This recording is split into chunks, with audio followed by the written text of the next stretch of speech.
I think we need to make sure that people understand that we are standing resolutely with Israel, but ultimately Israel is its own nation. They're going to make decisions based on their own interests. They're our strongest and best and most enduring ally in the region. Iran has been a regional hegemon for a long time, and Israel has reached a point at which they have to take action. All right, well, that was the House Intel Committee Chair Rick Crawford there, joining us last hour and defending Israel's fight against an existential threat from Iran.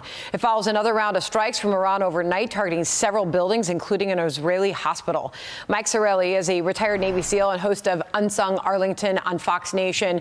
I recommend everybody watch it. Mike, thank you so much for joining us. I want to take you to the touchscreen here first and just lay out the capabilities and the possibilities here. As we now know that President Trump has set this 2-week time frame.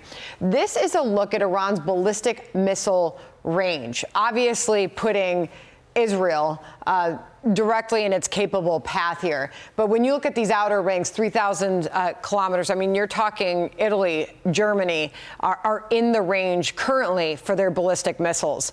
Talk a little bit about this and the threat that exists today. So this is the exact reason that President Trump knew that this decision needed to be made. This puts the EU within range. We've always known that Israel was within range, especially if they arm one of those ballistic missiles with a nuclear capable warhead.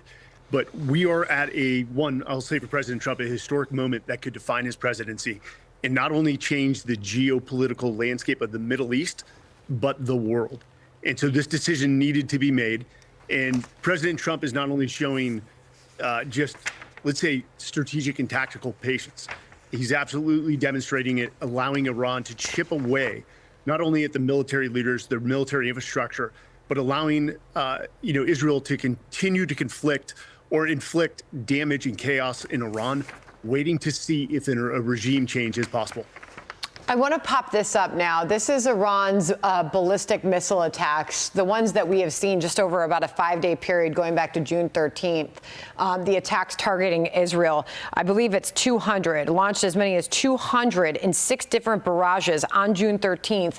That was around 30 missiles per attack. What we've seen, though, is this slowdown, and the IDF is saying that has been able to seriously degrade its ability to launch these attacks. Do you believe that to be the case? It is. Not only have they demonstrated the ability to reduce or destroy their ballistic missiles, they've also degraded their air or strategic air defenses. So Israel has dominance of the skies over Iran. Was it expected that ballistic missiles from Iran were going to get past the Iron Dome, the David Sling and Arrow 3 system? It was. Israel was prepared for this. They're determined. They're steadfast, knowing that this is the time to eradicate not only Iran's nuclear weapons facilities and their ability to enrich weapons-grade nuclear warheads, but also to enact regime change. And the regime change is now Plan A. The nuclear facilities, which have all been hit except for Fordow, are part of a secondary initiative now.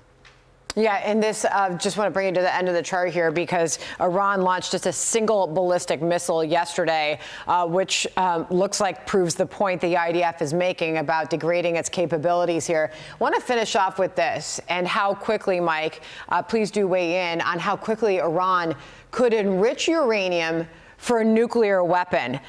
We know that they could acquire a nuclear weapon in less than a few days, some estimate up to 2 weeks. But do tell us about that and what knowledge we've been able to obtain about their capabilities so far. Yes, Sandra. So what the intel we have is that they've enriched U-235 uranium to 60% in order to reach weapons-grade munitions or nuclear munitions. It has to be at 90% enriched or higher. So Israel made the decision based off their intelligence to strike them now.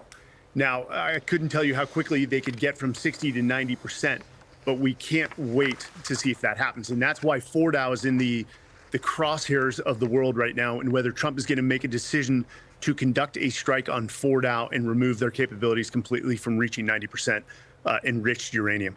All right, Mike, we always appreciate when you can join us. Thank you so much for your time today, sir.